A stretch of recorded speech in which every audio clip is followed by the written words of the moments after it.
हरे कृष्णा, राधे राधे। आज मैं आप लोगों के समक्ष लेकर आई हूँ श्रीमद् भागवत कथा महात्म्य का प्रथम अध्याय। इसमें देवर्षि नारद की भक्ति से भेंट का वर्णन है।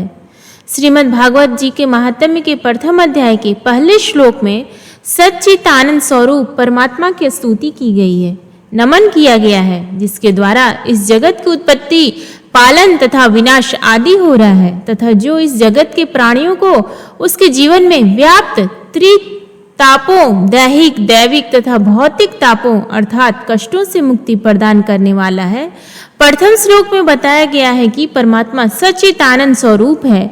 सत अर्थात परमात्मा नित्य है, शाश्वत है। चित अर्थात शुद्ध चैतन्य स्वरूप तथा आनंद से परिपूर्ण है तथा वही परमात्मा जो इस संपूर्ण विश्व का, इस ब्रह्मांड का उत्पत्ति करता है, जो इस संपूर्ण विश्व का पालन कर रहा है तथा नव सृजन के लिए इस विश्व का विनाश करता है, उस परमात्मा श्री कृष्ण को हम सभी जीव नमन करते हैं। यहाँ श्री कृष्ण कहा है, श्री अर्थात परमात्मा की शक्ति श्री राधा रानी सहित परमात्मा प्रेमाधार कृष्ण को नमन किया गया है। श्रीमद् भागवत जी के महात्म्य के प्रथम अध्याय के द्वितीय श्लोक में व्यास जी के पुत्र श्री सुखदेव मुनि को नमन किया गया है। व्यास जी के पुत्र श्री सुखदेव मुनि का यज्ञोपवीत संस्कार नहीं हुआ था तथा उन्हें किसी भी प्रकार के लौकिक जगत के वैदिक अनुष्ठान का अवसर भी नहीं आया था। उससे पूर्व ही श्री सुखदेव मुनि स्वेच्छा से संन्यास ग्रहण करने के लिए घर से चल पड़े। इस दृश्य के देख उनके पिता व्यास जी उनकी विरह से व्याकुल होकर उनके पीछे पीछे चल पड़े और निरंतर लीन रहते थे।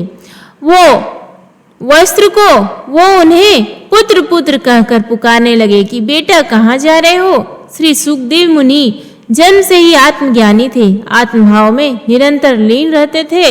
वो वस्त्र भी धारण नहीं करते थे, वे परमात्मा भाव में तल्लीन थे। सो उन्होंने पिता की आवाज नहीं सुनी और उनकी तरफ से वृक्षों ने व्यास ही उत्तर दिया था।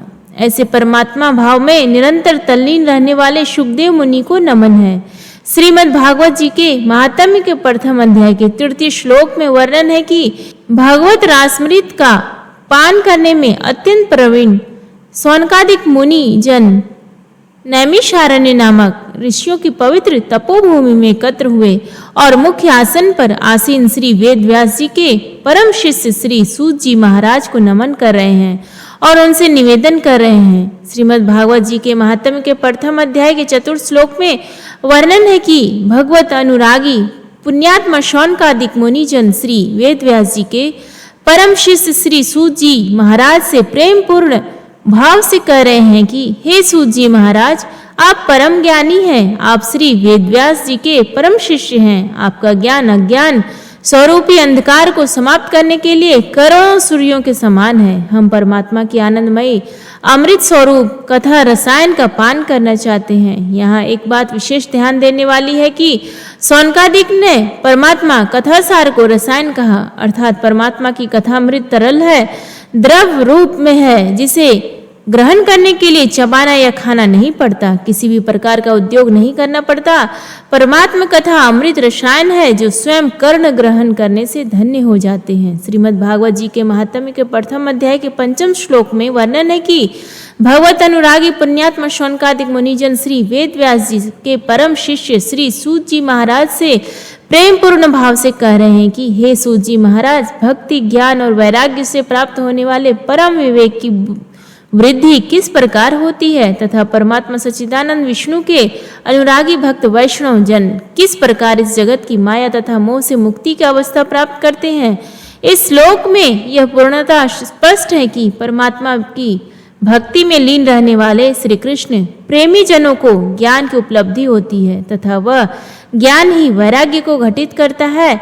और इस सबसे उच्च श्रेणी की बात यह है कि भक्ति, ज्ञान तथा वैराग्य से भी ऊपर की एक अवस्था है जिसमें परमात्मा जन निरंतर परम विवेक की जागृत अवस्था में रहते हैं। यहाँ एक चीज यह भी स्पष्ट है कि परमात्मा प्रेमी वैष्णव जन माया के प्रभाव से मुक्त रहते हैं। शौनक जी सूत जी महाराज से कह रहे हैं कि महाराज, वर्तमान समय में जब घोर कलयुग का प्रभाव हो चुका है, कलयुग के प्रभाव वश अधिकाधिक जीवों का स्वभाव आसुरी हो गया है, अर्थात जीवों में कलयुग के प्रभाव वश प्रेम, सहिष्णुता, दया आदि का अभाव हो चुका है और मनुष्य निरंतर क्लेशों से आक्रांत होने को तत्पर रहता है। आपने स्वयं के लिए अशांति का वातावरण निर्मित करने में तत्पर रहता है।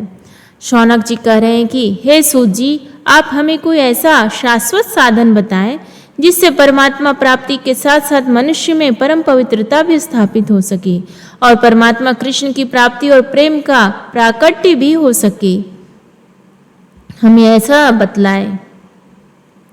हे सूत जी, चिंतामणि सिर्फ उस सुख की उपलब्धि करा सकती है जो लौकिक है, अर्थात जो दर्शनीय है, जिसका अवलोकन किया जा सकता है तथा कल्प वृक्ष अधिकाधिक भौतिक संपत्तियां प्रदान कर सकता है, जिनसे स्वर्ग सा सुख मिल सकता है। परंतु गुरु तो प्रसन्न होकर परमात्मा की प्राप्ति कर लेता है और योगियों के लिए भी जो दुर्लभ परमात्मा का वैकुंठ धाम है उसे शिष्य को प्रदान कर देता है। सौनकादिक ऋषियों के प्रश्न करने के पश्चात सूत जी अति प्रसन्न भाव से बोले कि हे ऋषियों, आपके हृदय में परमात्मा के लिए जो प्रेम है, भक्ति है, उससे मैं अत्यंत ही प्रसन्न हूँ।